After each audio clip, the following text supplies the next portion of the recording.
Então, nosso convidado hoje é o Jorge Elahá, né? Que Jesus nos abençoe, nos intua, que a gente possa, nesse momento, abrir a nossa cabeça, nosso entendimento, né? Para que a gente possa captar todo esse conhecimento que o Jorge nos traz, com certeza.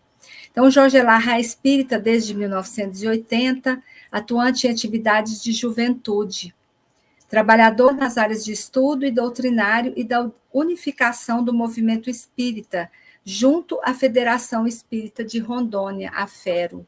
Oi, Jorge, tudo bem? Olá, Mara, boa tarde para você, boa tarde, Luiz, que está aí nos nossos bastidores. Um prazer imensamente grande estar aqui no canal hoje para mais essa nossa conversa sobre doutrina espírita. O nosso tema hoje, aliás, assim, muito bem escolhido pelo Jorge, né? O mundo de regeneração e a evolução esperada. É uma coisa que a gente tem falado muito, né? Que as casas espíritas, a doutrina tem conversado, divulgado, né? Por os tempos que nós estamos vivendo, pandemia, são movimentos, né? Que fazem a gente entender que nós estamos começando ou já iniciamos, estamos dentro do processo já dessa regeneração, né, Jorge? Verdade, sem dúvida nenhuma.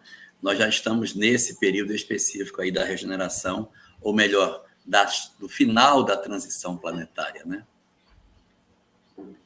Com certeza.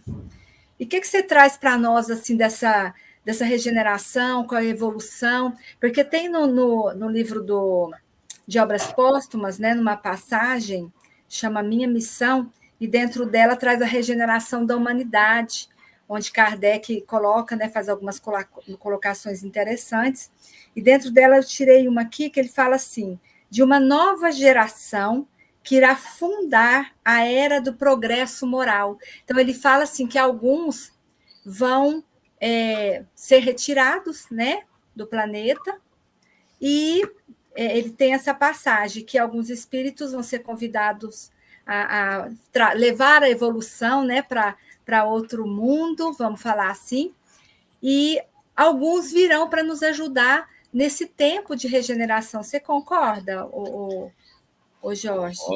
Concordo. Na verdade, toda essa discussão ela vai começar no término da vida pública de Jesus. Se você consultar os evangelhos, o Cristo tem uma mensagem assim sempre muito consoladora, muito voltada para o aspecto do amor, uma mensagem muito interpessoal, da busca da sublimidade do homem. É uma mensagem assim mais intimista, reflexiva, transformadora. Mas na última semana de Jesus ali em Jerusalém, na chamada Semana Santa, ele muda um pouco a tônica do seu discurso, porque ele começa a apresentar, nessa Semana Santa, uma oportunidade de apresentar uma visão que ele não tinha apresentado até então. É o chamado Sermão Profético de Jesus. O próprio nome dele é um nome assim bem diferente, porque já fala logo de começo que é um sermão que vai falar sobre o futuro. Não é um sermão como o Sermão do Monte, ama teu próximo, perdoa, brilha a vossa luz. Não é essa a conversa. A conversa é outra. A conversa é sobre o que aconteceria com a humanidade. E ali, nesse sermão profético, ele fala que no futuro de todas as coisas haveria uma fratura na história, e a partir desse movimento que aconteceria na história, a Terra teria grandes mudanças, uma boa parte da população do planeta não permaneceria na Terra, e a Terra, então, se transformaria num local melhor, anuncia uma série de sofrimentos, de dores que aconteceriam no mundo a partir do cumprimento de suas profecias.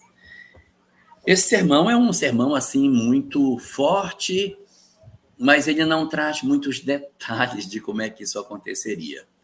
A gente acaba ficando apenas com um embrião da informação dentro desse sermão profético. Tem algumas informações? Tem. Ele dá, inclusive, 7 fases do processo da transição. A primeira seria a chegada dos falsos cristos, entidades que se opõem a Jesus, criando ideologias contrárias ao que ele pregava. depois fala das guerras, rumores de guerras, conflitos, depois fala dos ódios, das traições, do desamor, depois da perseguição aos cristãos. O quinto sinal é a chegada dos falsos profetas. O sexto, o esfriamento do coração dos homens na prática do bem.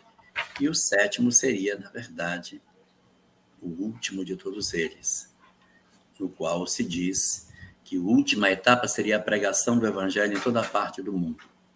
Aí viria o fim. Então ele fala sobre isso, mas fala sobre a segunda vinda dele, comenta sobre algumas parábolas, né? Aí que vai aparecer a parábola das 10 virgens. Então, faz um discurso, mas aí ele iria para a sua crucificação e depois não deu mais para trabalhar esse tema de maneira mais elástica. Então, nós ficamos com uma informação assim até um pouco apequenada sobre essa questão. Jorge, que interessante. Eu nunca tinha ouvido falar nessa segunda vinda de Jesus. Sim. Que você comentou agora. Ele diz que ele virá no final. Ele fala que ele vai voltar, a segunda vinda do Cristo. E ele diz sobre isso, e depois a gente teria que esperar pela obra do Apocalipse. A obra do Apocalipse seria aquela que iria detalhar essa história do sermão profético. O sermão de Jesus, o sermão profético, ele ocupa os capítulos 24, 25 e 26 de Mateus, mas essa parte que eu estou comentando está no capítulo 24, mais especificamente. E aí você vai ter no Apocalipse 22 capítulos para detalhar essa questão. Aí no Apocalipse você tem uma discussão bem mais lenta do cenário, não só do que Jesus conta, porque Jesus vai falar só da transição planetária, do chamado final dos tempos, mas a história do Apocalipse vai falar da história da humanidade como um todo. Lembre-se que João está no século I, então ele vai narrar a história da humanidade do século I até o final da transição, que a gente não sabe quando será. Mas ele vai fazer uma retrospectiva geral. Hoje, com a história já andada, a gente olha para trás e diz, isso aqui eu sei o que é, isso aqui eu sei o que é, porque você consegue enxergar o passado no texto de João. Tem algumas coisas que ainda estão por acontecer, então a gente não sabe dizer quando que elas vão se dar. Mas o Apocalipse de João é o segundo momento de detalhamento dessa questão, onde João vai apresentar novos personagens, vai apresentar a sequência mais detalhada dos fatos, vai ser muito mais preciso do que aquilo que Jesus colocou. E aí o sermão profético e o Apocalipse de João irão nortear o pensamento cristão durante toda essa janela de tempo que vai até o surgimento do Espiritismo. Quando surgir a doutrina espírita, vem uma nova onda de esclarecimentos sobre o que seria esse período aí do chamado final dos tempos.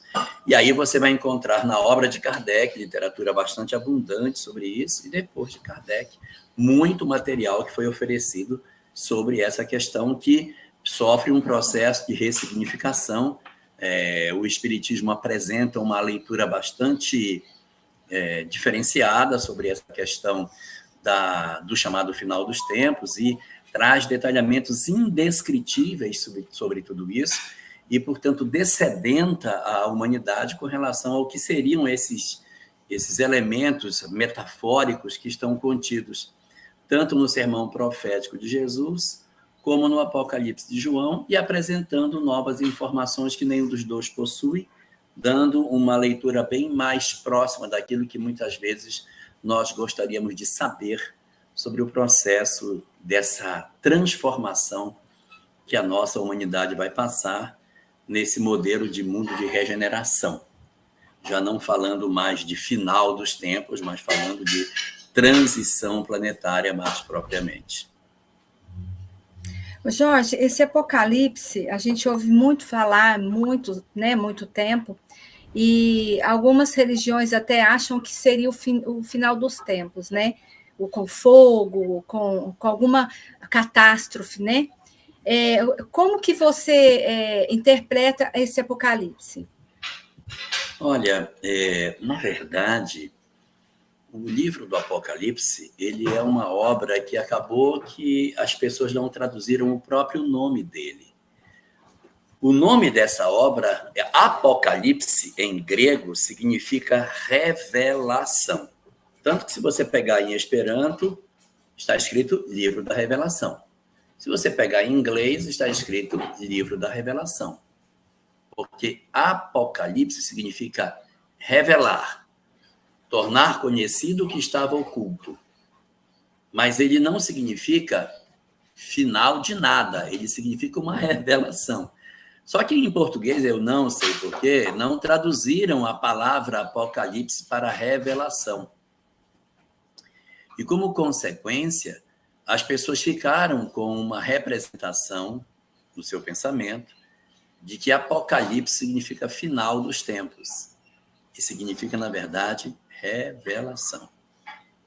Quando alguém chega com outra pessoa e vai contar para ela uma coisa que ela não sabe, a pessoa poderia, sem erro, dizer assim, vou te passar uma informação apocalíptica. E a pessoa, pronto, é sobre o fim do mundo. Não, é uma coisa que você não sabe. Porque Apocalipse não é final. Apocalipse é contar para você aquilo que você ainda não conhece. E, diferentemente daquilo que muitas vezes se consagrou na interpretação que o cristianismo deu ao Apocalipse, o Apocalipse não é a história da desgraça, da catástrofe e do fim de todas as coisas.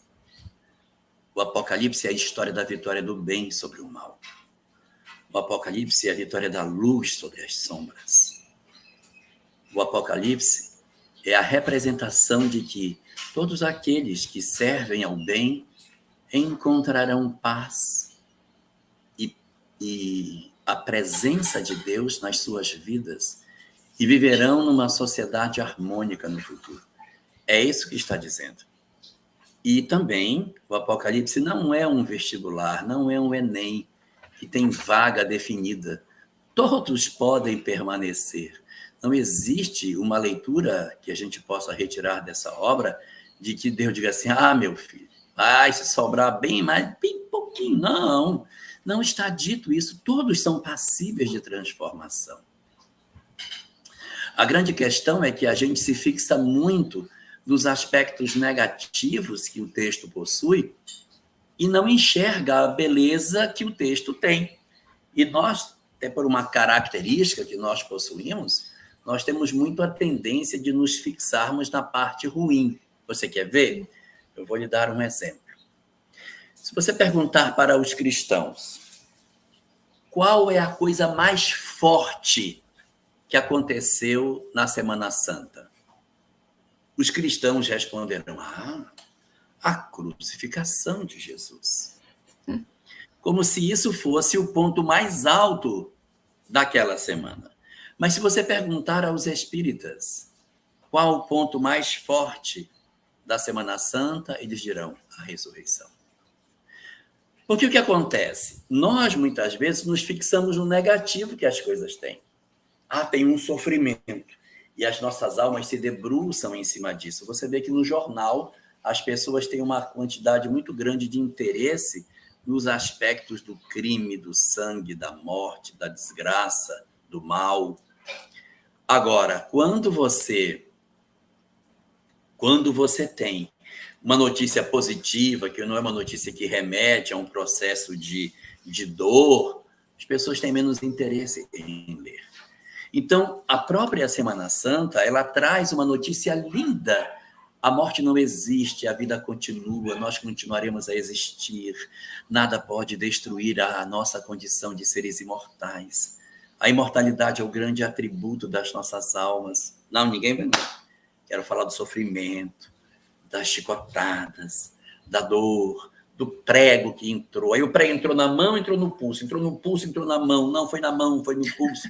E a gente fica horas discutindo, foi, não foi, crucificou, foi amarrado, não foi. E aí a história em si, daquilo que representa o final dessa narrativa, é esquecido. A luz e a verdade da história, né, Jorge? Você vê que a maior parte das representações de Jesus é na cruz. Quantas representações tem dele ressurreto, saindo do túmulo para dizer existe vida após a morte? Você não encontra. Por quê? Porque nós temos uma fixação com relação ao que é negativo. Não é nenhuma crítica à Igreja Católica. Não entenda assim.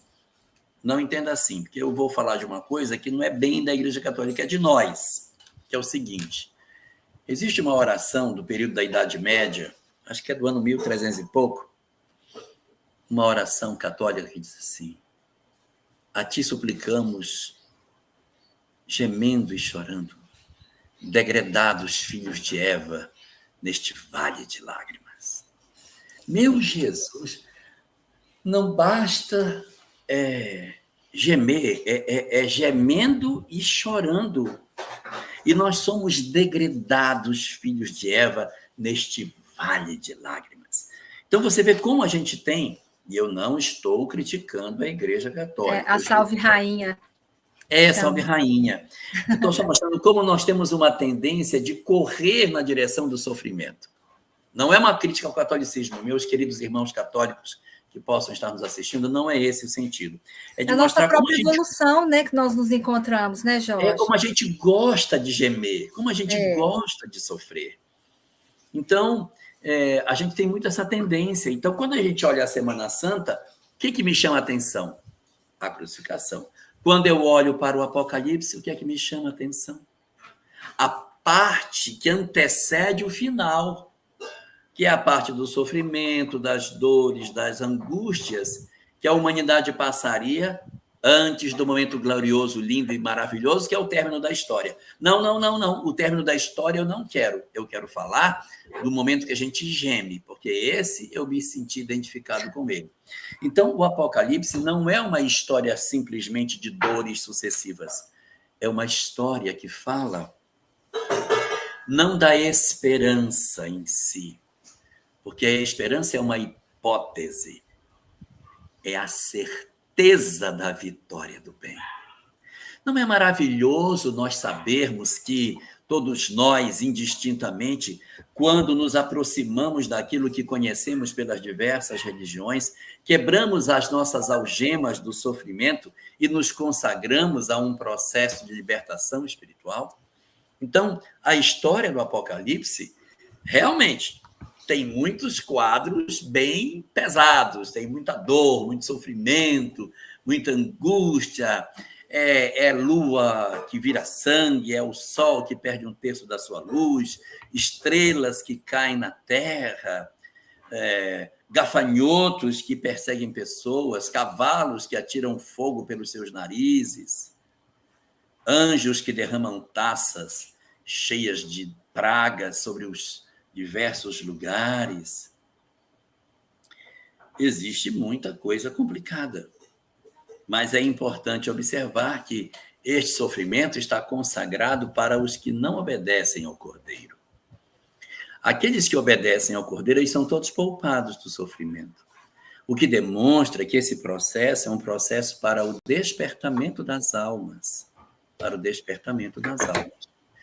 Então, trazendo um paralelo disso, Mara, com o que a doutrina espírita nos oferece, a gente pode ir fazendo um olhar sobre esse texto mais simbólico do Apocalipse e depois um olhar para esse texto mais denotativo, para esse texto mais sem alegorias que o Espiritismo possui, nos permitindo, assim, a reinterpretação desses conceitos à luz do que o Espiritismo esposa.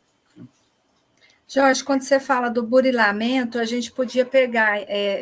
porque, assim, esse sofrimento é o burilamento espiritual nosso. Sem dúvida nenhuma. Nós não damos conta ainda, justamente por essa evolução, né, que nós temos ainda muito precária, muito primitiva, de não entender que o sofrimento ele vem para o nosso burilamento. A gente não entende, a gente não dá conta, né, desse meio, né, de entender esse meio. Do diamante sair do carvão, né, e ir para a luz. Sim, é verdade, a gente tem muita dificuldade.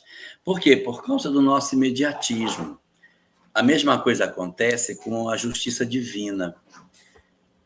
a gente aprende desde cedo que a justiça divina, ela existe. E que nós iremos nos defrontar com a justiça divina. Tem até um ditadozinho que fala, não sei se em Minas fala, mas fala no outros cantos, que diz assim: a justiça de Deus tarda, mas não falha. Sim. Então a gente já diz que ela tarda, né? Já estamos dizendo que ela demora para acontecer. Então, como a gente acha que ela tarda, é porque a gente gostaria que ela fosse mais pronta. Que alguém fizesse alguma coisa e um raio, pum, matasse a pessoa logo, tá vendo? Deus estava olhando, aí viu que a pessoa fez errado, já mandou uma descarga e matou a pessoa. Então, a gente fica muito querendo uma resposta muito imediata da lei de Deus, como se a justiça divina se expressasse assim, de maneira muito pronta a tudo aquilo que acontece. E como a gente não encontra essa resposta imediata para o que a gente busca, a nossa consequência é qual? É querermos ser o instrumento da lei.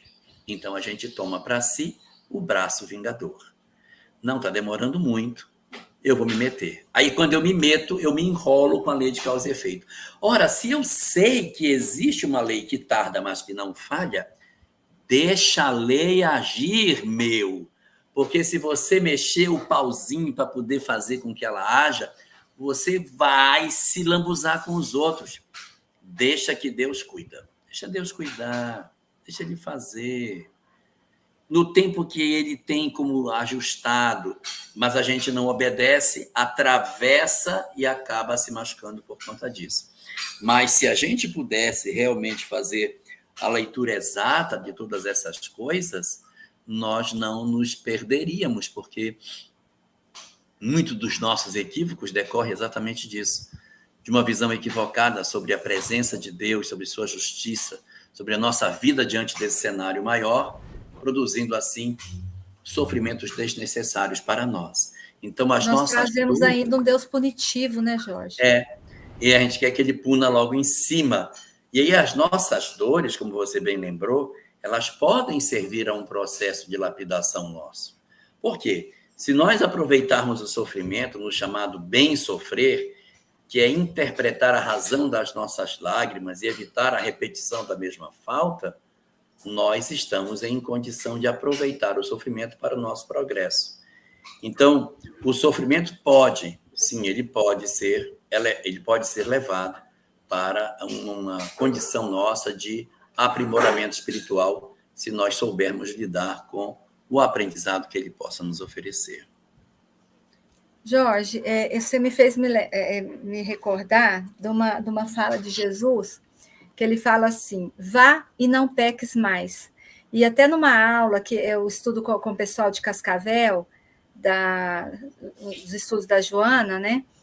E a gente estava um dia comentando, e eu achei interessante a gente lembrar, e eu comentei isso na aula, que vá e não peques, mas quando Jesus fala isso, eu acho que é uma das interpretações, né, das várias interpretações que ele quis falar para nós, é que, assim, meu filho, você está aprendendo a lição, né? Então, porque se a gente aprendesse todas as lições, prestasse atenção que aquilo é um burilamento para o nosso espírito, realmente essa fala de Jesus, vá e não peques mais, ela teria um peso, né?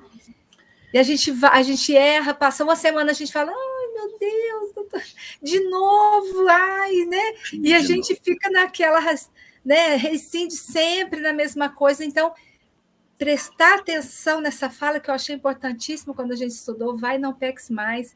Aproveita a oportunidade, né? Não precisa de vir 2, 3, 4 vezes, né? É verdade. Mas isso decorre das nossas próprias imperfeições, das nossas características, que tem a ver com esse cenário que o Cristo apresenta com relação à transição, ao mundo novo, essa coisa toda. E é o objeto de discussão do Apocalipse e da questão também sobre o sermão profético, que vai encontrar um resultado final na apresentação sobre aquilo que o Cristo traz para nós e o que a doutrina espírita depois nos detalha. O que é que a gente tem de informação da doutrina espírita sobre essa questão? Então, a doutrina espírita diz para nós o seguinte, que um primeiro conceito que aparece dentro do sermão profético é o conceito de final dos tempos.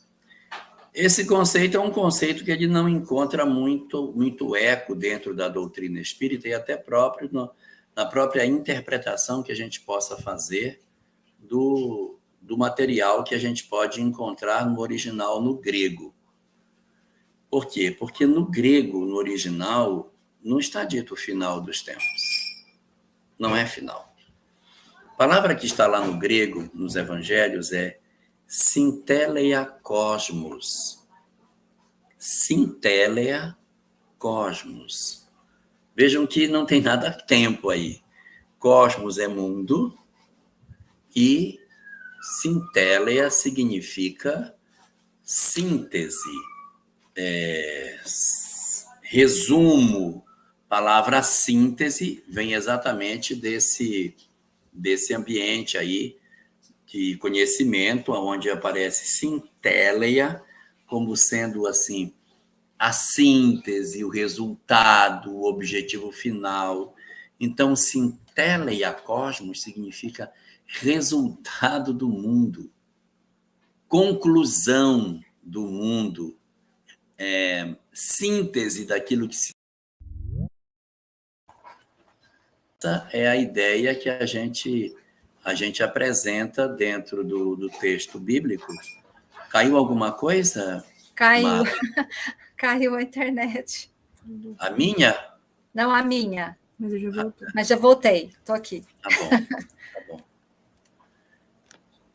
Então, vamos continuar. Então, o que acontece? Se você pega em Esperanto, por exemplo, a palavra que está lá é maturidio de la mondadio. Maturidio de la mondadio não é final dos tempos. Maturidio de la mondadio significa maturação da idade do mundo. Então, maturação do mundo, ou maturidade do mundo, não é, na verdade, algo que a gente possa dizer que seja final dos tempos, não tem nada a ver. Mas as pessoas pegaram o grego, pegaram a Synteleia e a Cosmos e traduziram como final dos tempos. Quando você traduz assim, você dá a sensação de que o mundo vai acabar lá na frente, tem um final. E não é esse sentido que está lá no grego, cara. O sentido que está lá é final de resultado, mas não é final de término. E assim as pessoas acabaram construindo o seu pensamento na ideia de que era indo para o final dos tempos. Como se os dias fossem, chegar um momento que o relógio vai parar, o tempo vai acabar e tudo encerra. As coisas não fazem sentido em ser assim, uma vez que o universo é infinito. Imagine se o universo infinito, as múltiplas galáxias, as nebulosas, parariam num certo momento porque Deus teria determinado o final dos tempos. Não faz sentido. Então, nós estamos num processo de constante crescimento, de constante desenvolvimento, de amadurecimento das nossas condições, nos fazendo perceber que esse ritmo de progresso que nós vamos experimentar é, como bem você colocou, a evolução esperada. É aquilo que se aguarda para que venhas trabalhar-se na Terra nesse grande fenômeno de transformação. Então, nós vamos ter um período que é conhecido dentro do cristianismo como o período das dores, apresentado dentro do Apocalipse, que é o período que a doutrina espírita chama como transição planetária. Como assim transição planetária? Qual é a ideia dos espíritos com relação a isso? Os espíritos dizem que existem 5 graus de evolução dos planetas no curso da história. Então, nós temos 5 divisões que são divisões didáticas sobre esse processo de desenvolvimento dos espíritos. É uma classificação didática porque isso nada tem de absoluto. Mas Allan Kardec definiu 5 graus diferentes para a questão da evolução dos mundos. Então, você tem um primeiro grau, que seria formado pelos mundos primitivos. Os mundos primitivos são mundos marcados por indivíduos que, resumidamente, seria a própria pré-história. Você pensar o que é uma sociedade pré-histórica, você tem uma ideia de que é um mundo primitivo.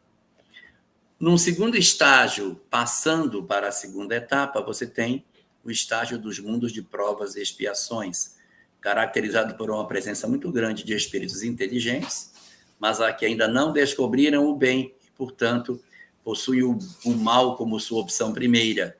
Mundos marcados pela violência, pelo desamor, pela crueldade, guerras, fome, bem típico do que é aquilo que a Terra é.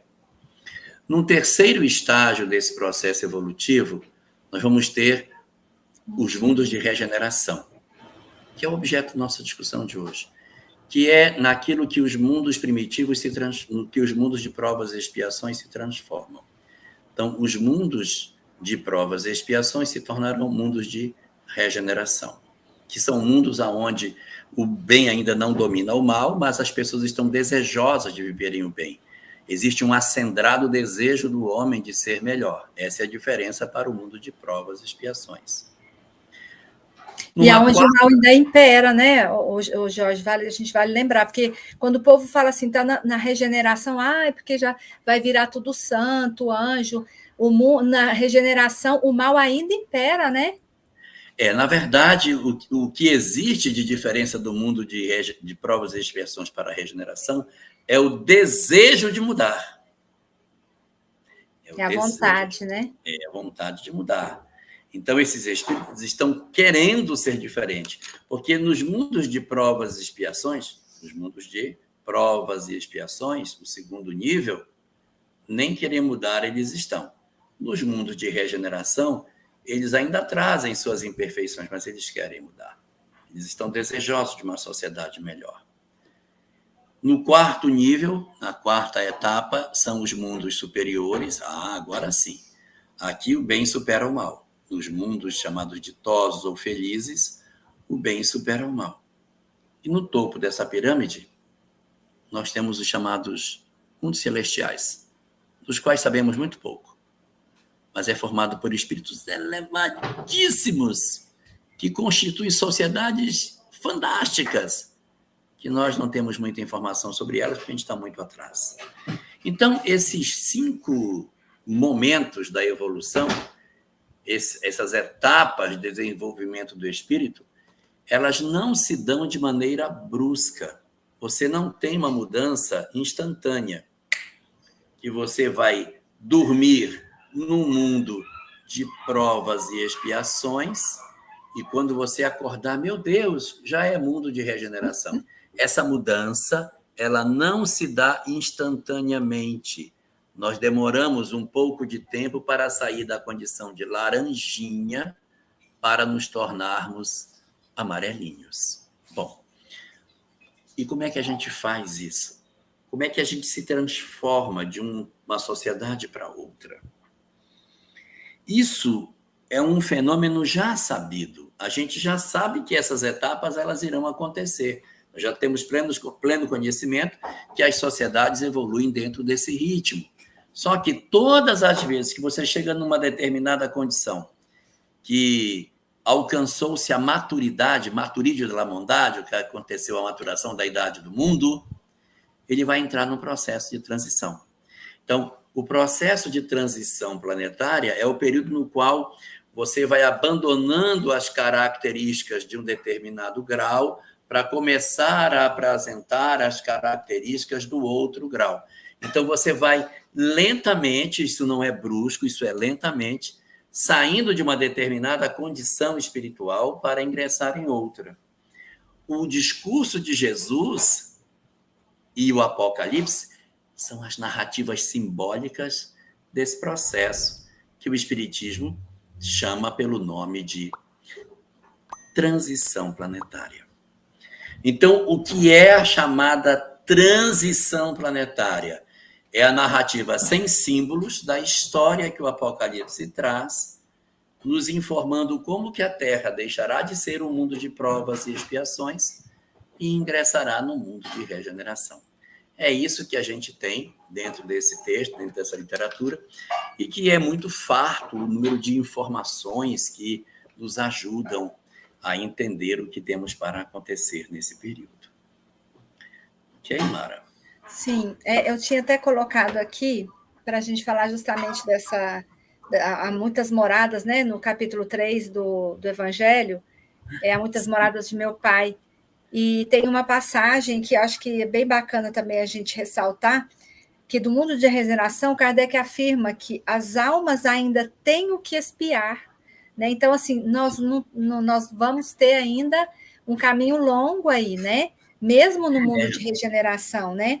Aurem novas forças, repousando das fadigas de luta, igual você falou, tem a vontade, né? Nós estamos com a vontade de melhorar, de serem bons, né? De largar de ser egoísta, de largar de ser vaidoso ao extremo, né? Então, a gente tem vontade de um monte de coisas e a gente precisa começar a fazer isso, né? E o mundo felizes, onde o bem se sobrepõe ao mal. Agora quer dizer, sim. Começa, né? Aí sim. Mas olha, Mara, observe uma coisa. Como é o nome do mundo, do tipo de mundo que segue aonde a Terra está? Chama-se mundo de regeneração e não mundo de regenerados. Se fosse mundo de regenerados, aí a coisa estava resolvida. Mas é um mundo de regeneração, é onde as pessoas vão realmente se regenerar, onde a gente vai, de fato, abandonar boa parte das nossas imperfeições. Então, ele tem, aí, se você que está pegando o Evangelho segundo o Espiritismo, capítulo 3, versículo no item 17 da obra, você vai ver as 3 características comportamentais dos espíritos que são relacionados com a própria regeneração. Eles têm desejo de conhecer e viver a lei de Deus, acentuado senso de justiça e vitória sobre as suas paixões. E lá ele dá quais são as paixões. As paixões que estão relacionadas nesse capítulo, nesse item, o item 17, elas formam a palavra ópio. São 4 imperfeições. Cada uma delas, se você pegar as letrinhas que começam, só as iniciais, vai fazer ópio, como se fosse uma droga, que nós fôssemos dependentes, a gente não consegue largar essas 4 imperfeições morais. Com a letra O acentuada, nós temos o ódio. Com a letra P, paixões. Com a letra I, a inveja. Com a letra O, o orgulho.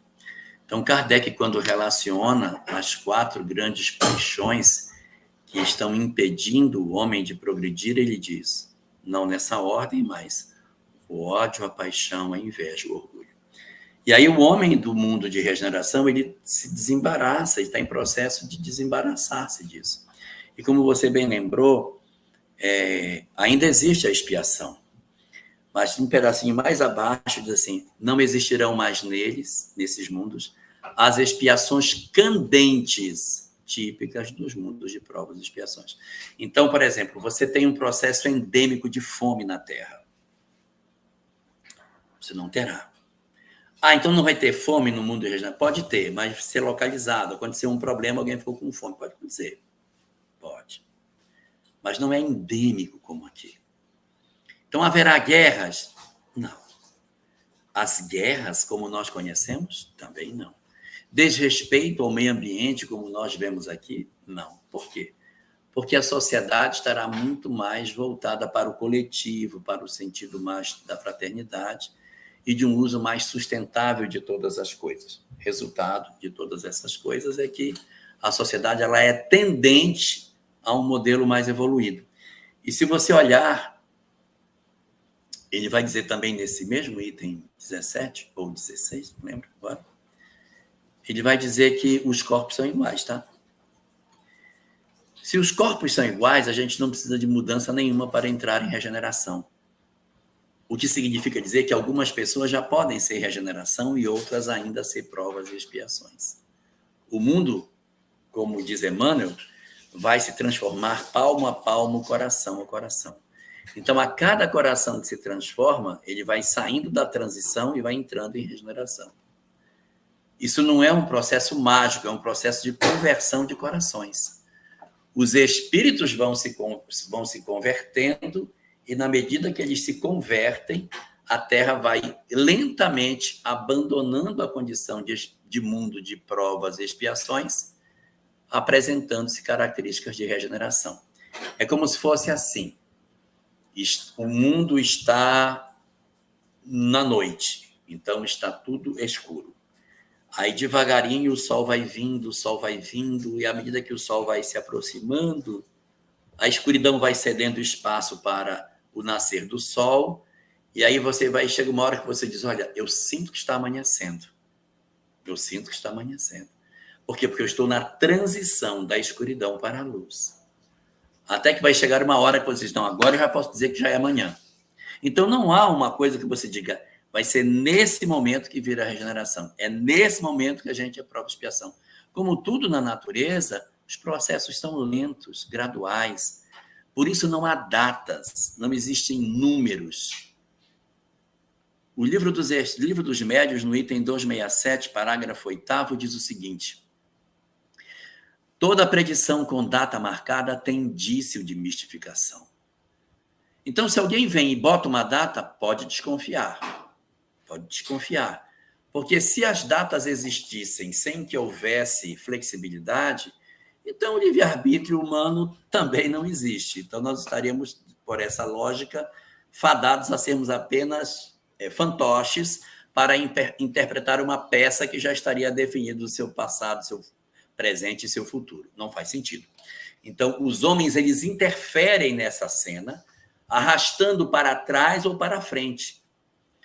Então quer dizer que não tem data? Data eu não posso dizer, mas a gente pode dizer que existe uma janela de tempo para ela acontecer. Mas eu não posso dizer hoje que dia que ela vai ser, porque o dia que ela vai ser depende de nós. Mas existe uma janela de tempo para ela acontecer. Se os homens porque nós temos livre-arbítrio, né, Jorge? Se os homens ajudarem, ela virá mais cedo e a gente fica. Se os homens não ajudarem, ela demora mais e a gente talvez não fique. E se os homens atrapalharem, demora bem mais. E os homens não ficam. Veja que a frase diz assim, que o progresso vai se operar com os homens, sem os homens ou apesar dos homens. Não tem mulher na jogada. Você viu que as mulheres estão sempre presentes. As mulheres vão ficar todas na regeneração. Os homens é que estão nessa batalha para ver se eles ficam ou não. Estou brincando, gente. Pois é. Então, detalhando aí esse fenômeno da transição planetária, como é que os espíritos dizem que vai acontecer a transição? A transição planetária ela é marcada por uma série de fenômenos. Então, esses fenômenos vão marcando, olha, isso é mais um indicativo de que a transição está acontecendo. Um dos primeiros indicativos do processo da transição planetária é a entrega de uma revelação que traz ao homem uma leitura sem símbolos de tudo que acontece numa transição. Uma revelação que fale de maneira muito clara para todos as verdades espirituais. Nós não tínhamos isso antes da doutrina espírita. Nós não tínhamos. Mas com a doutrina espírita, isso alcançou as nossas consciências. E aqui eu quero que você me acompanhe num raciocínio, Mara. Me acompanhe no meu raciocínio. Nós temos na Terra uma quantidade até grande de revelações religiosas muito antigas, que vieram há 5.000 anos atrás, há 10.000 anos atrás, revelações bastante velhas e que falavam da reencarnação, falavam do mundo espiritual, falavam de coisas assim que hoje a gente conhece como espiritismo. Então, você tem nos Vedas, por exemplo, uma frase que diz assim: se não vos libertardes das vossas imperfeições, apenas vos condenareis a reocupar outros corpos, quiçá em outros mundos. Os Vedas é velho para burro. Como que esse pessoal sabia naquela época que tinha transição planetária? Como é que eles sabiam que havia migração? Está lá escrito, cara, está lá escrito que se a gente não se desembaraçar, você vai voltar em outros corpos ou, quiçá, em outros mundos. Então, a ideia de que a gente migra de planeta é velha. Se você pegar o Mahabharata, e mais especificamente o Bhagavad Gita de Krishna, você vai encontrar informações preciosíssimas sobre renascimento, sobre reencarnação, sobre lei de causa e efeito, sobre a imortalidade da alma. Meu Deus, isso está lá dito há 5.000 anos atrás, para ser mais preciso, 5.200, que é o tempo da idade do Bhagavad Gita. A Cabala judaica diz a mesma coisa. A Cabala judaica fala do Neshama Gilgulin, que é o retorno das almas, o processo da reencarnação, o mecanismo da volta dos espíritos nos corpos para lapidar as 5 condições de evolução que ele tem. Nefesh, que é a alma orgânica, Neshama, que é a alma moral, Ruach, que é a alma intelectual, Yeridá, que é a alma imortal, e Verhayá, a centelha divina. Essas 5 dimensões precisam ser trabalhadas para a evolução do espírito segundo a Cabala. E isso também é velho para burro. Isso é muito antigo. Isso está lá. Então, aí você pega no Egito Hermes Trismegisto, falando também das mesmas coisas, Zoroastro, Confúcio, Lao Tse, Sócrates. Então, essa galera toda falava essas coisas. Mas se você pega um homem da Idade Média e mostra esse conteúdo para ele, ele diz assim, eu não entendo o que significa isso. Eu não consigo entender. Ele leu o Bhagavad Gita e disse, não sei o que significa. Ele está lendo, disse, não consigo entender o que tem aqui. Na minha cabeça não consegue entender. Só que essas revelações antigas, do Mahabharata, dos Vedas, de tudo isso aí, foram revelações que não foram revelações universais. Elas vieram para povos específicos. Elas vieram direto para os egípcios, direto para os hindus, direto para o povo de Israel. Elas vieram direcionadas a determinados grupos étnicos, formados por espíritos migrados que estavam na Terra. Não era para a humanidade do planeta como um todo. Não eram revelações universais. Revelação universal é Moisés, que tem bem levinho falando sobre Deus, mas não fala de imortalidade. Depois vem Jesus falando de amor e de imortalidade, mas sem aprofundar em reencarnação. Você vê que as revelações universais, elas têm uma informação muito mais serena, porque o objetivo delas é alcançar um homem médio do planeta, e não o topo, como as revelações parciais.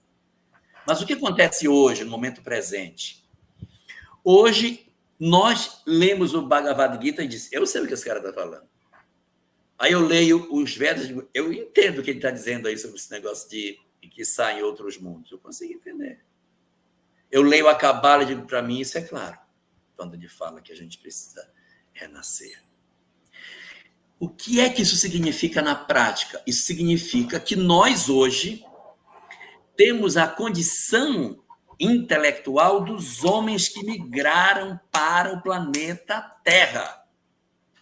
Se eu consigo hoje entender a revelação que foi entregue para esses homens que eram migrados de outros mundos para o planeta, se eu hoje olho para esse conhecimento e digo, eu entendo o que está escrito, é porque eu estou na condição que eles estavam quando chegaram aqui. Isso significa que sim, esse é o momento da transição planetária. Isso que prova que nós estamos numa transição. Como é que você prova para mim que está na transição? Porque eu poderia dizer assim, toda geração diz que ela é a transição. Toda geração diz que ela é a última. Toda transição diz que o Apocalipse foi escrito para ela. Só que essa geração, eu estou falando geração, não é a geração ano 2020. Estou falando geração segunda metade do século XX para cá. Essa janela que nós estamos vivendo, que eu posso colocar de um século, é uma janela formada por espíritos que têm estatura para ler as obras antigas, escrita para os espíritos que foram migrados. Então, nós estamos na altura deles. Então, nós somos uma geração semelhante a deles. Então, não há dúvida, nós estamos num processo de transição planetária. Se eu não entendesse aquilo que eles liam, eu não poderia dizer que eu sou um espírito que está maduro para a colheita. Eu não sei se eu me faço claro, Mara, no que eu estou dizendo. Sim, como Jesus, na época, teve que falar por parábolas, né? Teve que usar das coisas que as pessoas viviam na época, porque era o que eles entendiam, né? Se nós temos esse esclarecimento para estar aqui hoje, te ouvindo, esse conhecimento, né? E de livros que a gente tem abarcado aí no dia a dia, né? Com nossos estudos e leituras, é porque realmente a gente já andou um pouquinho, né? Exato. E veja só, é como se fosse assim, uma pessoa deixou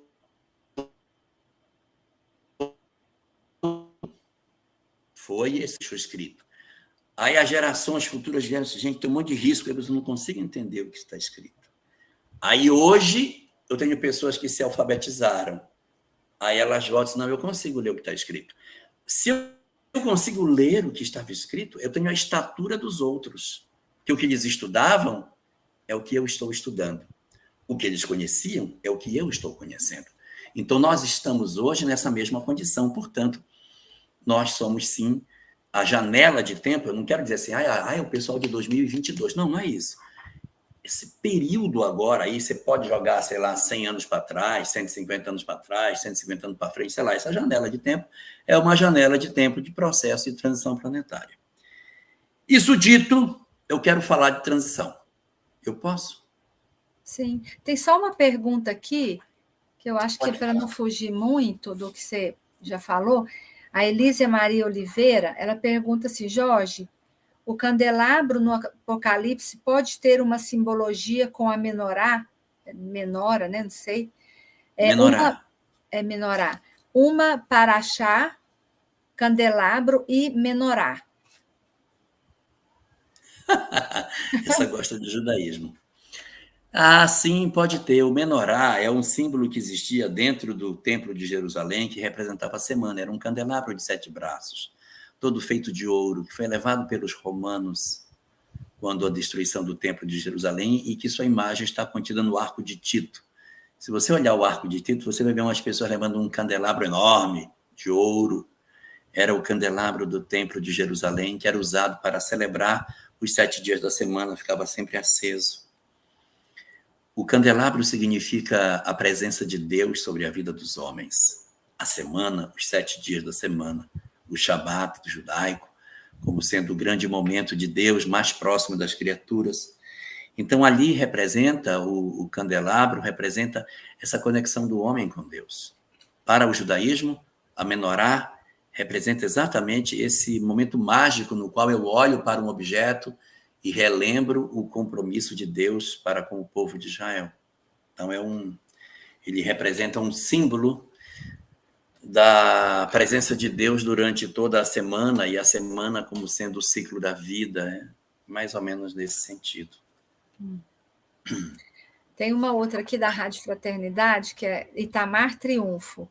Jorge, como o homem entrará no mundo de regeneração, se ele próprio tem ainda o espírito de guerra? Vou responder a sua pergunta daqui a pouco, quando eu falar sobre a transição, aí a gente vai saber isso. Tem outras aqui, mas acho que a gente pode caminhar mais um pouquinho, né? Pode. E depois a gente vai fazendo. Tá bom. Vou começar, tá bom? Tá. Nesse cenário onde acontece a transição planetária, nós vamos encontrar 5 tipos de espíritos que surgem nesse cenário, e cada um deles com características específicas. O primeiro grupo de espíritos que aparece nesse cenário são as almas endurecidas, essas aqui, ó, espíritos endurecidos. Esses espíritos endurecidos são almas extremamente complicadas, difíceis, problemáticas, cheias de tão graves problemas que eles não reencarnam com muita frequência. Essas entidades, elas são tão difíceis que a reencarnação delas não é típica. Elas vêm num século, passam séculos para vir, porque elas trazem muito ódio, muito desamor, muita violência, muitos processos de desequilíbrio. Eu sei que aí algumas pessoas pensaram em algumas pessoas que conhecem. Não é esse pessoal, não, é pior. Esse pessoal que a gente conhece são só mal... porque a gente isso deve ser bem fulano, não é fulano. E são entidades realmente perturbadoras. Essas entidades do primeiro naipe, que estão aqui, são espíritos que fazem oposição a Jesus. Eles não são espíritos comuns da Terra. São almas horríveis. Mas elas precisam evoluir, porque elas têm o destino delas marcado para a felicidade. Mas elas odeiam tudo que diga respeito ao amor. Elas só pensam em injustiça, em crueldade, vingança. Esses espíritos, eles não são obsessores comuns. Eles são entidades que se opõem a Jesus desde o começo da fundação do planeta. Eles não se mantêm nessa condição por muito tempo, porque eles caem. Eles passam por um tempo assim, eles entram em crise e caem. E aí evoluem. Aí outros tomam o seu lugar e assumem o comando dessas hostes de infelicidade.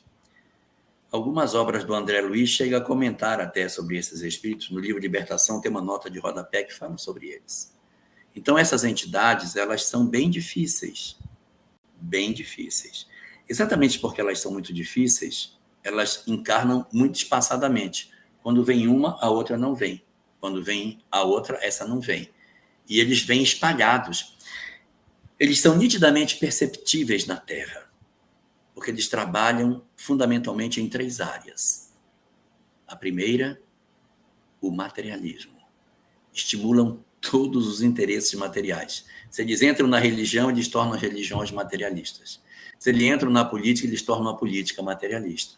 Se eles entram nos ambientes de negócios, os ambientes de negócios tornam...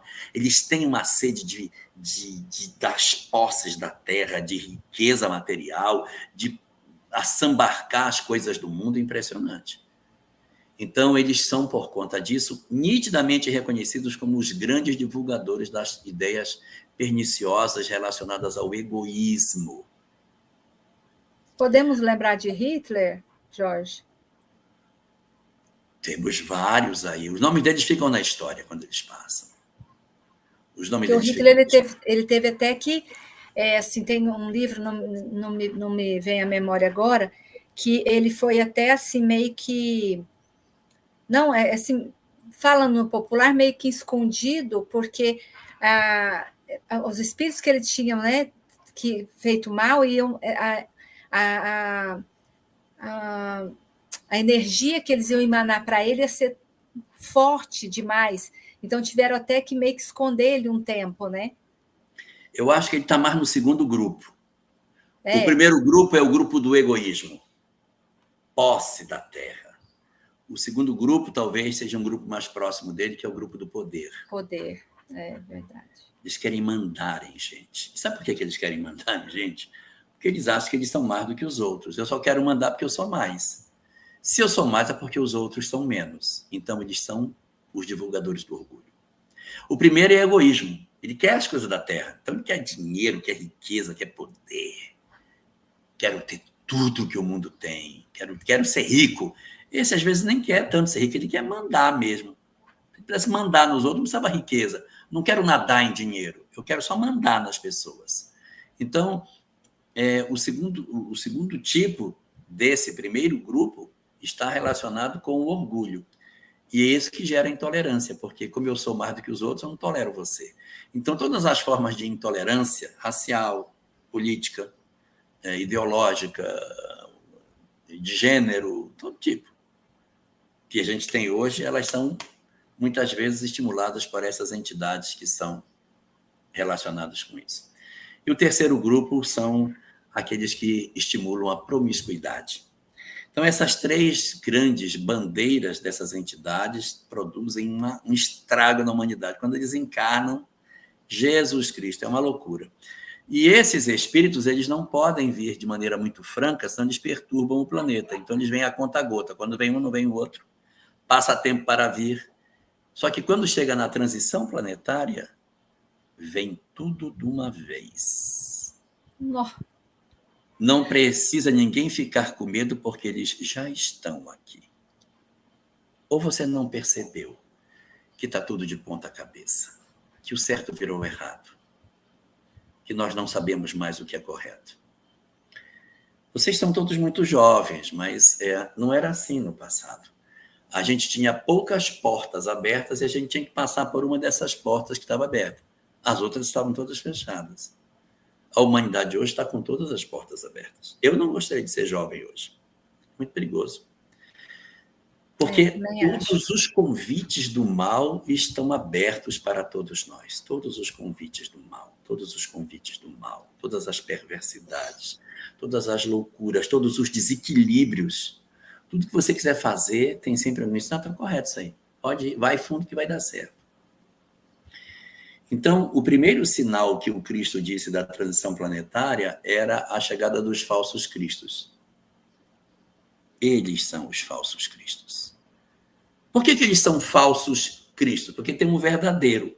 Se eles são falsos, é porque eles apresentam coisas como se eles assim fossem. Então, eles se opõem ao pensamento do Cristo. Eles, perdão nada, rapaz. Perdão nada. Amor nada. Que nada. Que misericórdia nada. Então, você vê que o pensamento que eles apresentam é um pensamento que nega o pensamento de Jesus. Não precisa ficar preocupada, Mara. Eles já estão aqui, você já está com eles. Fique tranquila. Já chegaram, já estão conosco. Nós estamos vivendo esse momento. Por isso que está tão difícil. Por isso que está tão perturbador. Porque essas entidades, elas estão encarnando em grande quantidade no nosso planeta. Qual é o objetivo de Deus em permitir que essas entidades reencarnem na Terra? 2. Objetivo número 1, eles também são filhos de Deus. Eles também precisam de uma oportunidade de progresso. Eles precisam melhorar. A melhor forma de melhorar é reencarnando, não tem jeito. Eles precisam vir. E, ao mesmo tempo, eles têm um segundo objetivo. É testar para saber se nós somos bons ou não. Se nós formos bons, suas ideologias não vão nos contaminar. Mas se eu disser assim, rapaz, sabe que eu gostei desse negócio?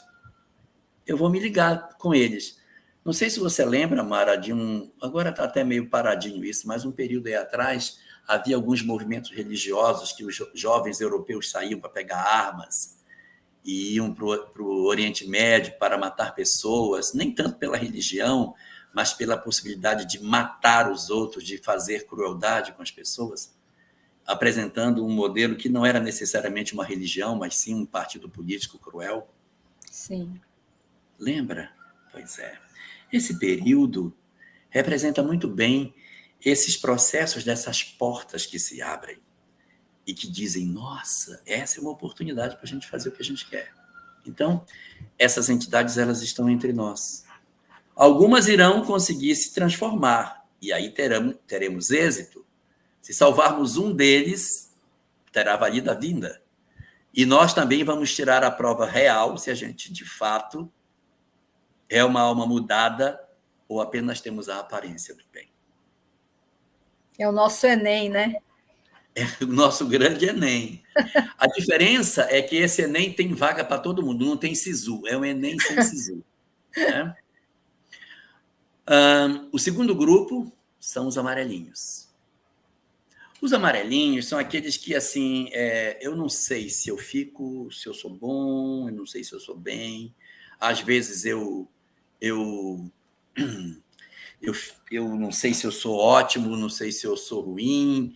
Eu fico em dúvida, tem horas que eu acerto, tem horas que eu erro. Minha vida é uma grande gangorra, tem horas que eu faço coisa certa, tem horas que eu faço coisa errada. Eu não sei se eu vou ficar ou se eu não vou ficar bem nesse período de transição. São os amarelos. Os amarelos realmente podem ficar, mas pode ser que não fiquem. Pode ser que eles não consigam a condição de permanecer no planeta. Os vermelhinhos por serem endurecidos, têm menos chance. Kardec diz que os que vão sair da Terra são os maus, não tocados pelo bem. Maus não tocados pelo bem. São pessoas assim, faço mal, gosto de fazer o mal, fiz e faço de novo, não estou nem aí, até gosto e faço mais uma vez. Esse é mal não tocado pelo bem. Então, os vermelhinhos são típicos para migrar. Mas esses amarelos, eles não têm muito essa característica. Alguns deles são realmente bem mauzinhos. E outros não são. Então, como a gente não tem uma definição clara sobre a situação deles, eles vão ficar para recuperação, depois a gente vai ver o caso deles. Porque não dá para decidir. Por isso que o mal ainda impera um pouco, né? A gente começa a entender. Esses daqui, eles são tendentes a ir. Se eles, ao contrário, ao reencarnarem, começarem a mudar de cor de vermelhinho para laranja, eles podem ficar. Ok? Porque eles estão alaranjados, mas se eles forem vermelhinhos, é mal não tocado pelo bem. Então, aqui para eles, a música da Roberta Miranda. Vai com Deus, vai com Deus, vão com Deus. O passaporte vai estar carimbado já.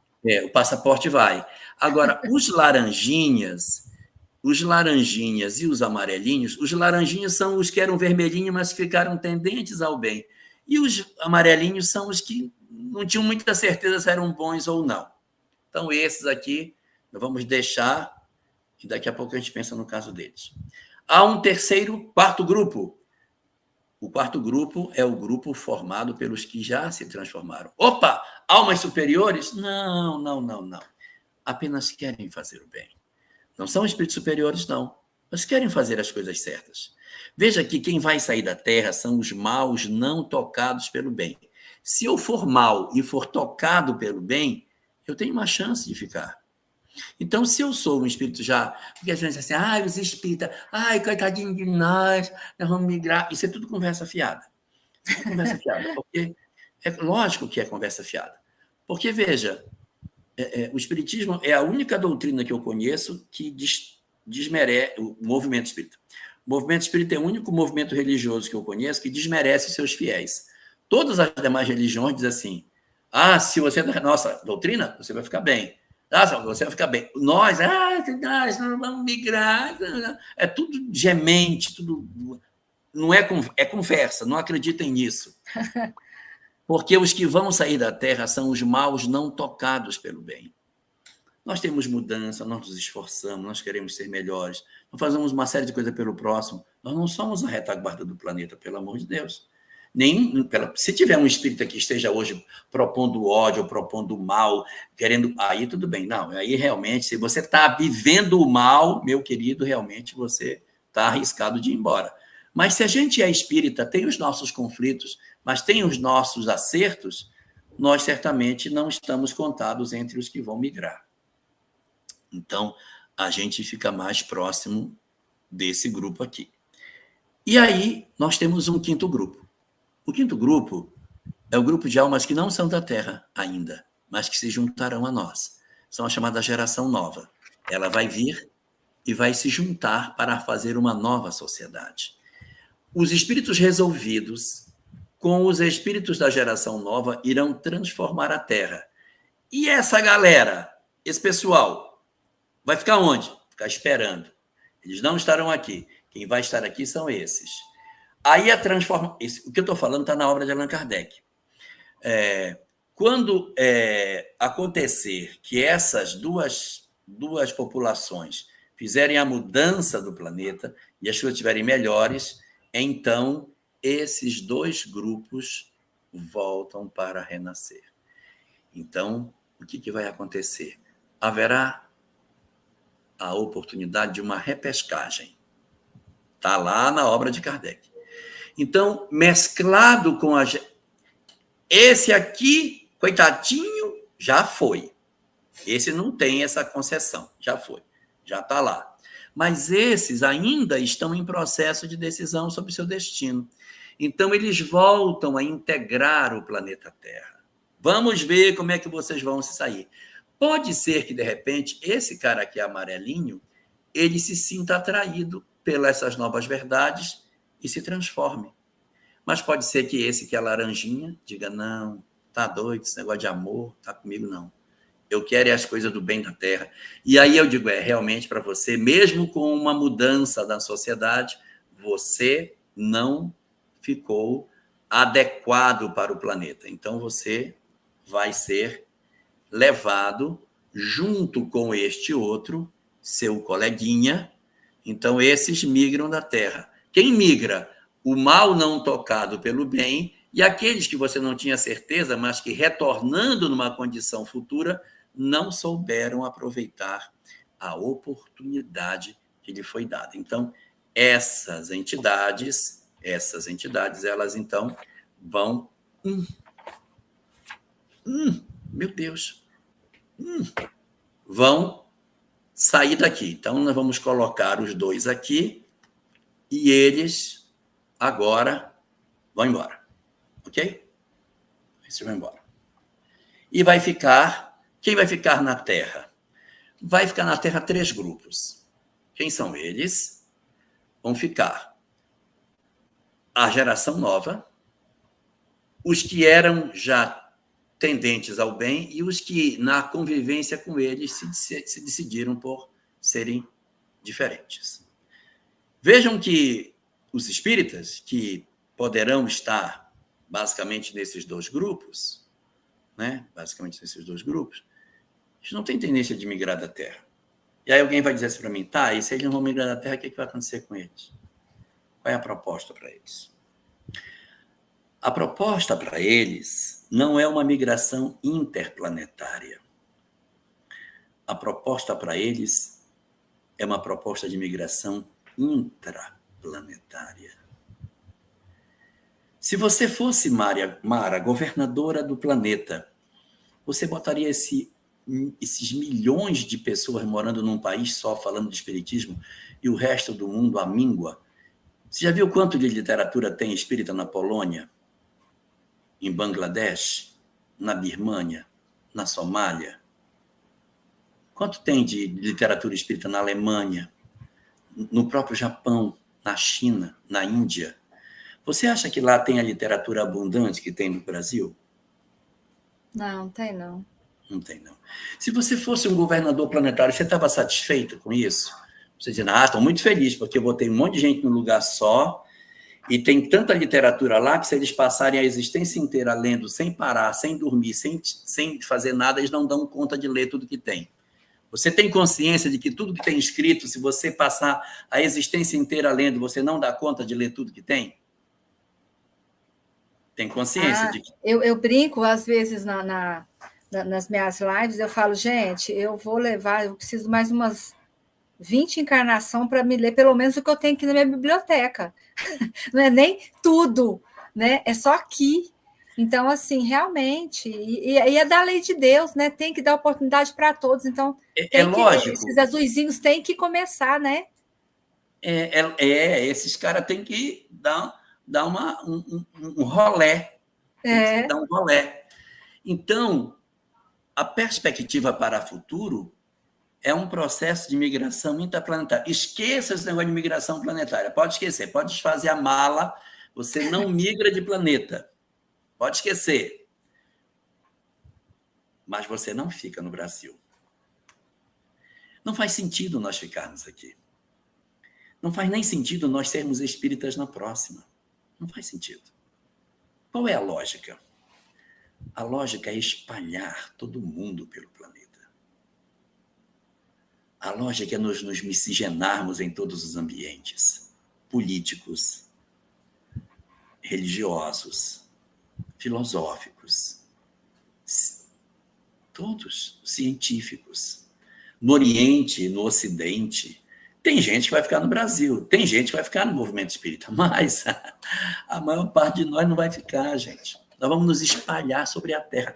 Essa é a última etapa dos 7 sinais que Jesus colocou. Este evangelho será pregado em toda parte do mundo. Vai ser com live. Não. A live não chega. Paulo já começou a fazer, né? Paulo de Tarso. Há quantos anos, né? Só que a gente tem que ir para lá. Então, veja, qual é a lógica? A lógica é que o Brasil é o coração do mundo. Se o Brasil é o coração do mundo, o mundo é o organismo. E o Brasil é o coração dele. Faz sentido o que eu estou dizendo? Qual é o papel do coração para o corpo? Disseminar o sangue para, né, levar a vida, continuar a vida, né? Ele tem que pulsar. Então, o coração, nesse momento, está se enchendo de sangue. E está vindo todo mundo para o Brasil. E o resto do mundo está precisando de oxigênio. Está todo mundo precisando de oxigênio. Tá? A humanidade está hoje desenvolvendo a ideia de suicídio assistido, pena de morte num monte de lugares, o abortamento apresentado como sendo legal. Então, está se espalhando uma série de movimentações que são, de certa maneira, contrárias à ideia da imortalidade. Aí vai chegar um momento em que o coração cheio vai fazer puff. E todos nós nos espalharemos pelo mundo. Você também, Mara. Eu vou devolver você para a Espanha, mandar você de volta para lá. Mas não vai ser para a capital, você vai lá para aquele local bem no interiorzinho da Espanha. Vou mandar você para uma família muçulmana na Espanha, para você ensinar amor para aqueles caras lá no final. Assim. Vou mandar o Luiz lá para aquelas regiões longe do Sudeste Asiático, lá no Camboja, pilotando uma barca no meio daquele local, uma fome miserável, mas com a ideia da imortalidade dentro dele.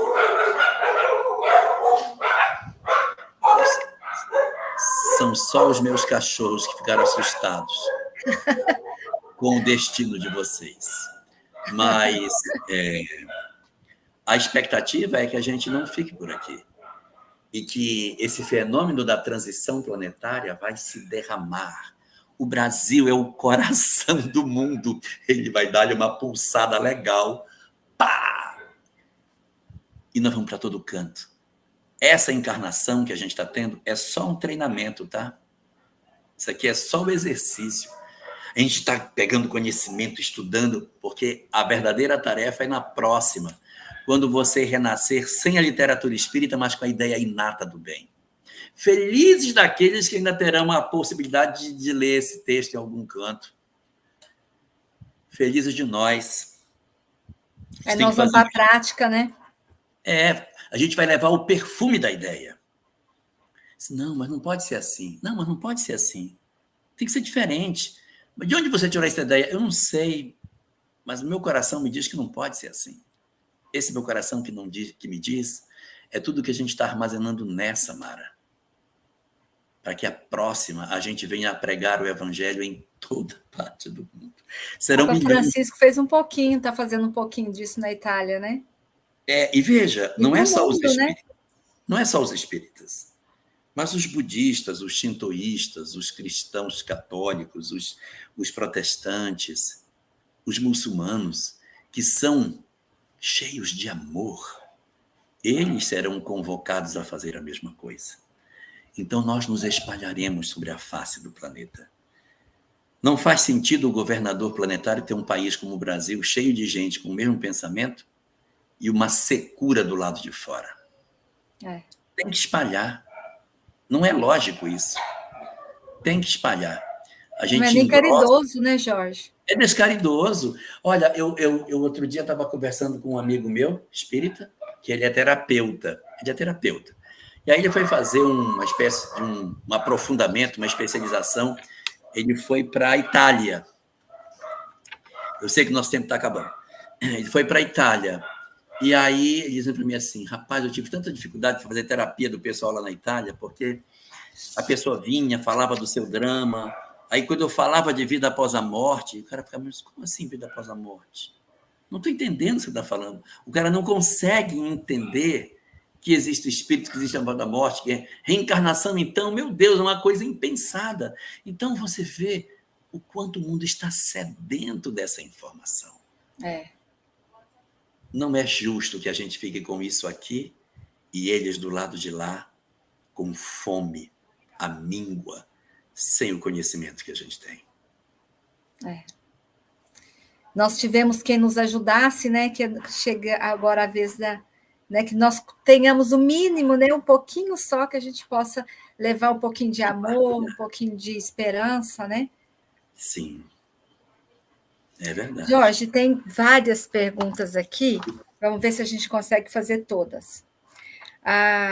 Da Web Fraternidade, a Rosana Knauer.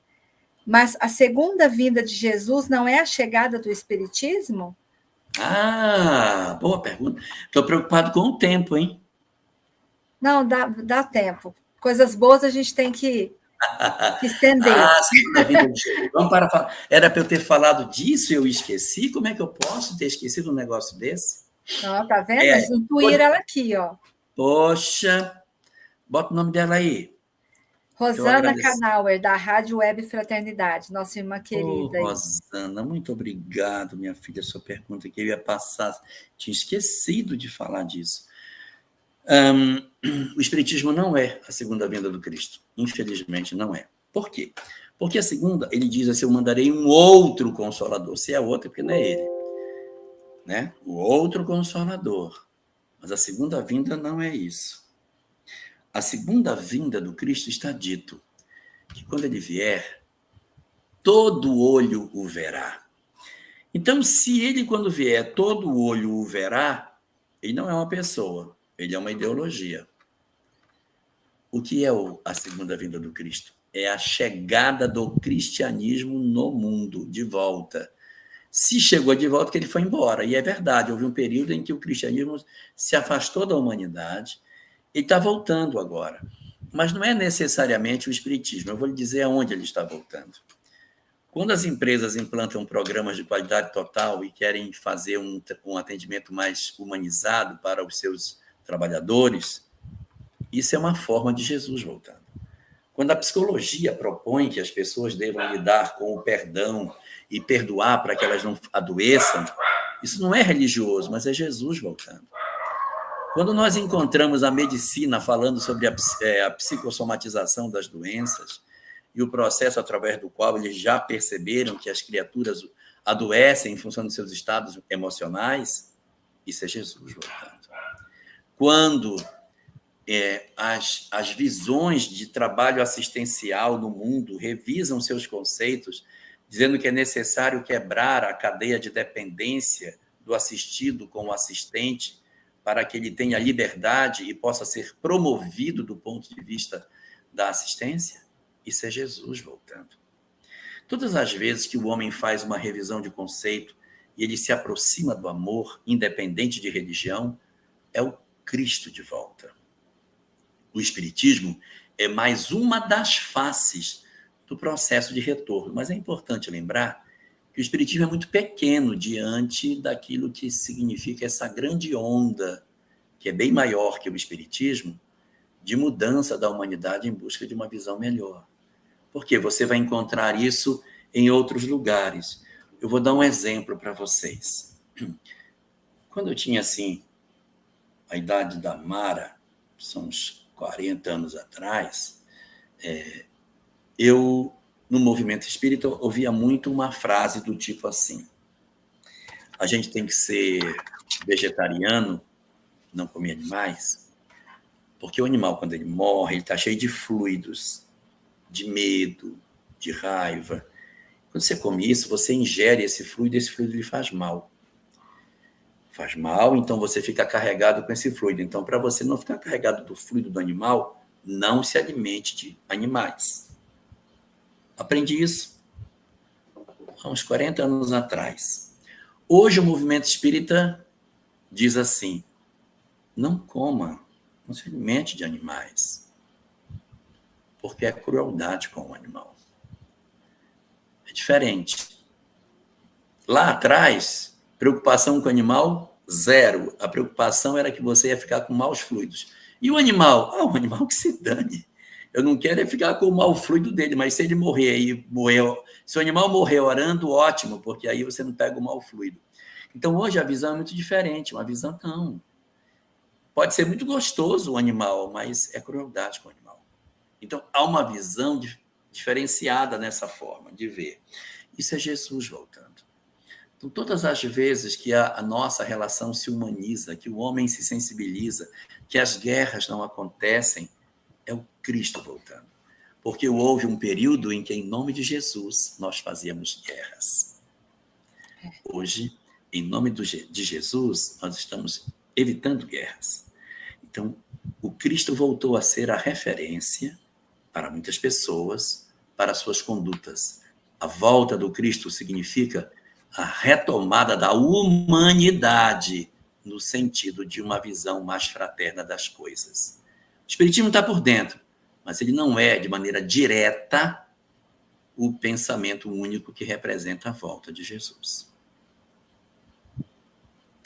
A Dela Moraes, Meu ela Deus! pergunta... Hã? Dela Moraes, de Curitiba. Isso. Ela pergunta o seguinte, Jorge, então os espíritos que hoje estão buscando a sua transformação já estão, digamos que, inscritos no mundo de regeneração? Olha, Dela, é o mais provável. Por quê? Porque os que saem daqui são os maus não tocados pelo bem. Você, que trabalhou durante tanto tempo no sistema penal, deve lembrar que existia algumas pessoas ali que tinham prazer no mal que faziam. Essas são as características muito típicas que a gente pode encontrar dos espíritos mais endurecidos. Uns estão dentro do sistema prisional, outros estão fora. Mas fora do sistema prisional, diz, eu fiz, eu gostei do que eu fiz e eu faço de novo. Esse é mal não tocado pelo bem. Por isso, é uma entidade, digamos assim, sinalizada para não permanecer numa nova ordem que o nosso planeta vai passar. Mas os que fazem esforços para serem diferentes, que possuem suas imperfeições, mas que vão caminhando devagarinho, lutando para se desembaraçar de suas imperfeições, esses naturalmente estão sendo convocados para um processo de permanência no planeta, desde que eles sejam, ao mesmo tempo, inseridos nesse grande programa que eu falei ainda há pouco, de realizar o trabalho de semeadura das verdades que conhecem. A Ana Letícia Santana fala, Jorge, tem como você fazer um link de sua fala com ai daquele que cause o escândalo?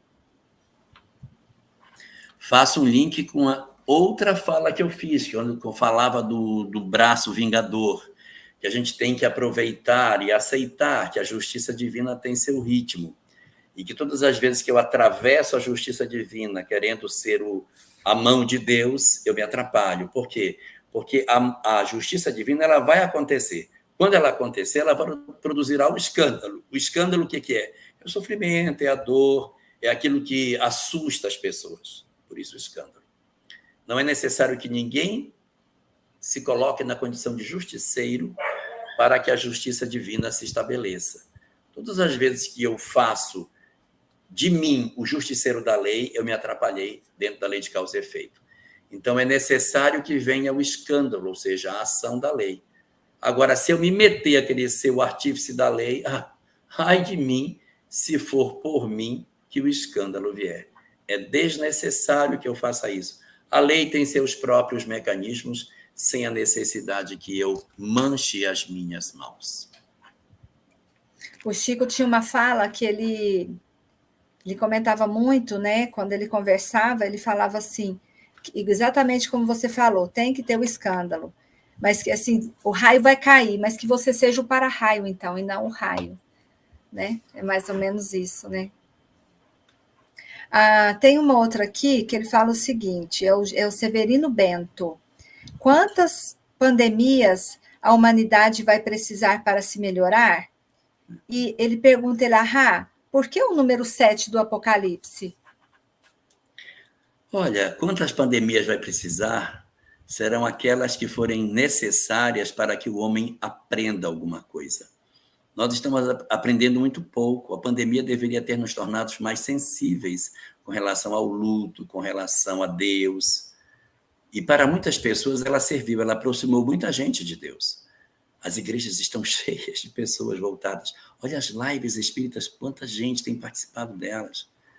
Isso despertou muita gente, mas também ampliou o número de problemas domésticos. Muitos casais se separaram, teve muito problema. Então, se de um lado ela ajudou, do outro lado ela acabou revelando partes nossas muito dolorosas ainda. Quantas pandemias vamos precisar? Tantas quantas forem necessárias para a gente aprender a viver de maneira coletiva. E com relação ao número 7, o número 7 é um número muito forte dentro do judaísmo, né? 7 são os dias da semana. A semana podia ter 8, não podia? Por que ela tem 7? Por que inventaram que ela tem que ter 7? Por que não pode ter 8? Alguém chegou e disse, não, são 7. Por que 7, cara? Por que não é 8? Por que não é 6? Porque a semana não é de 5 dias? Então, 7. E aí o número 7 é um número que acompanha muito dentro do judaísmo muitas coisas. Quem conhece o judaísmo sabe que existem 3 patriarcas, Abraão, Isaque e Jacó, e existem 4 matriarcas, Sara, Rebeca, Lia e Raquel. Soma 3 patriarcas e 4 matriarcas. 7. A inteireza da origem do povo judaico. Agora multiplica. 3 vezes 4. 12 tribos de Israel. Aí o número 7, ele vai acompanhando muitas vezes. Se você perceber, quando o Noé coloca os animais na arca, ele põe um casal de cada animal. Mas tem alguns animais que são colocados 7 de cada um. Não só um casal. Ele põe 7. Os animais que são considerados puros, 7 casais são postos para dentro. E assim, no mundo antigo, o número 7 se repete muitas vezes. E o número 7 é o número 40. Quando houve o dilúvio, choveu 40 dias e 40 noites. Mas há um conto sumério chamado Atrahasis, que tem um personagem chamado Utnapishtim, que também viveu um dilúvio. Ele tem um paralelo muito forte com Noé. Mesma coisa, fez uma arca, botou os animais, mesmo. Esse é conto da Suméria, 500 anos antes de Noé, contado por Utnapishtim. E Utnapishtim enfrentou um dilúvio que choveu 7 dias e 7 noites. Então, o 7 não está só dentro do judaísmo, está em diversas culturas antigas. Né? E aí, por isso, ele acompanha até hoje, a gente tem muitas coisas relacionadas ao número 7 até os nossos dias atuais. Da Rádio Fraternidades, desse aqui já foi, do Bento, né? A Elísia, ela pergunta, Jorge, nesse momento, rumo à regeneração, estamos na primeira parte do tabernáculo, sacrifício para adentrarmos a segunda parte, fidelidade, e daí para o santo dos santos, comunhão? Existem muitas representações, né, com relação ao Beit HaMikdash, que é o Templo de Jerusalém. Ele realmente tinha 3 partes, o átrio do templo, depois ele tinha o Kodesh, que é esse segundo aí que você falou, a primeira parte, né, a segunda, que é o Kodesh, e o Santo dos Santos, o Kodesh HaKodashim, que é onde ficava a Arca da Aliança, uma instância mais profunda do ser. Mas eu posso dizer que aonde havia os sacrifícios é o id, aonde estava o santo é o ego, e aonde fica o Kodesh HaKodashim é o superego. São as 3 instâncias do ser. Eu posso dizer que são os 3 andares da arca. A arca tinha o primeiro andar, onde ficavam os animais, que é o imediatismo, a animalidade. O segundo andar da arca era só alimentos, que é a questão mais do homem, do ego. E o terceiro andar, onde ficavam as pessoas, onde está o ser humano. Eu posso dizer que isso tem a ver com o cérebro triuno de Calderaro, que fala do passado, presente e futuro, que fala do cérebro límbico, do cerebelo aqui atrás, do cérebro límbico e depois do córtex cerebral. Então, existem várias tríades que podem ser buscadas nesse sentido. E uma delas é conectar a ideia, de repente, das 3 faixas do templo com as etapas do processo da transição planetária. Alguns indivíduos... Rádio Um instantinho para a Elise ainda. Então, Elise, é o seguinte, a transição planetária ela não se opera simultaneamente para todos os espíritos. Então, eu posso ter espíritos que já estão no Kodesh HaKodashim, posso ter espíritos que já estão no Kodesh e outros que ainda estão no átrio do templo. À medida que eles vão adentrando um a um, palmo a palmo, coração a coração, o mundo vai ganhando mais uma face de regeneração. Então, a regeneração não é uma coisa de data. A regeneração é um processo que acontece lentamente a partir da conversão de cada indivíduo a uma nova visão de mundo. Da Rádio Web Fraternidade, Cristiano Silveira. Boa tarde. Gratidão. Elahá, essa ideia da migração interplanetária é muito lógica, concordo. Essa ideia é apenas sua ou há referência? É minha.